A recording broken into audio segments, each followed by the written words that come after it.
जी, नमस्कार जी। सच्चाई। जी, आपका शुभ नाम, आपका परिचय क्या रहेगा जी? मेरा नाम लालचंद दोहन जिज्ञासु है और मैं यहाँ पर संत श्री सदगुरु रामपाल जी महाराज के आश्रम में दूसरी बार आया हूँ। अच्छा जी, तो आपको यहाँ पहले और अनुभव कैसा रहा पहले और अब का? जी, मेरा पहला अनुभव भी बहुत अच्छा रहा और इस बार जो अनुभव है वो तो सदगुरु परमात्मा बंदी छोड़ कबीर साहब के प्राकट्योत्सव का है।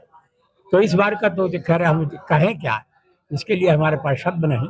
बाकी जब मैं शुरू में ही आया था, यहाँ की व्यवस्था और अनुशासन और गुरु भक्ति को देख करके मैं बहुत आकर्षित हुआ और मैं चाहूँगा कि जहाँ पर ऐसे आश्रम हो, जहाँ गुरु भक्ति की शिक्षा हो और राष्ट्र के नाम पर जहाँ देश में शांति की बात हो और सामाजिक संगठन की बात हो, जहाँ गरीब की सहायता होती हो, जहाँ पर बहन बेटियों को जो शादी के नाम पर जो दहेज प्रथा है उसका उन्मूलन होता हो और बहुत सारी ऐसी बातें जो मानवता का संदेश देती हैं।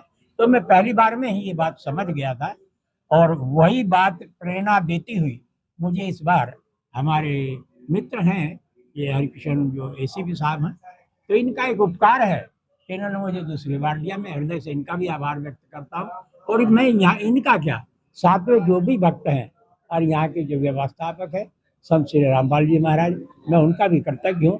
वाह, सदगुरु कबीर साहब का प्रचार तो सब करते हैं, लेकिन जिस अद्वितीय ढंग से और जिस अद्भुत ढंग से सेवा को लेकर के, आश्रम की व्यवस्था को लेकर के और राष्ट्रव्यापी जो उनका एक धार्मिक आंदोलन है, वो प्रशंसा के लिए समझ लीजिए कि आप एक बहुत बड़ी बात है, वो शब्दों में वर्णन नहीं हो सकता है। मानवता को एक बहुत ऊँची मिसाल पे संत रामपाल जी महाराज जी लेके जा रहे हैं और गरीब और असहाय लोगों को बहुत हेल्प कर रहे हैं। अन्नपूर्णा मुहिम चल रही है उनकी, उसके बारे में भी आपको जानकारी होगी जी, जी। उसके बारे में क्या कहना चाहेंगे? ये देखिए, जिन सदगुरु कबीर साहब प्राकट्य महोत्सव हम मना रहे हैं, सदगुरु कबीर साहब स्वयं एक मानवता के परम आदर्श थे, धर्म के संस्थापक थे और समाज को संगठित उन्होंने किया और उन्होंने मानव को आचरण से ऊंचा और नीचा बताया।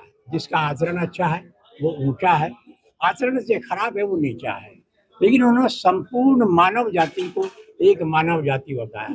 बस ठीक उसी आधार पर संत श्री रामपाल जी महाराज जो मेरे देखने में आया, मैंने वैसे बहुत ज़्यादा उनके साक्षात्कार मैंने नहीं किया है क्योंकि मुझे ऐसा मौका नहीं मिला और ये उनकी तरफ से ढील नहीं है, क्योंकि मैं तो उनका न्योता हुआ आज से भी 30 साल पहला हूँ।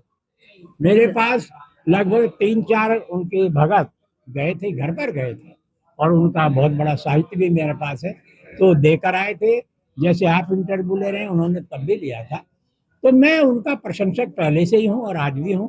तो जो सदगुरु कबीर साहब ने मार्ग दिखाया, बस वही मार्ग आज वो दर्शा रहे हैं और ये बहुत अच्छी बात है। बहुत-बहुत धन्यवाद। ऐसे न्यूज़ में आपने समय दिया, अपना कीमती समय दिया। बहुत-बहुत धन्यवाद। धन्यवाद, धन्यवाद।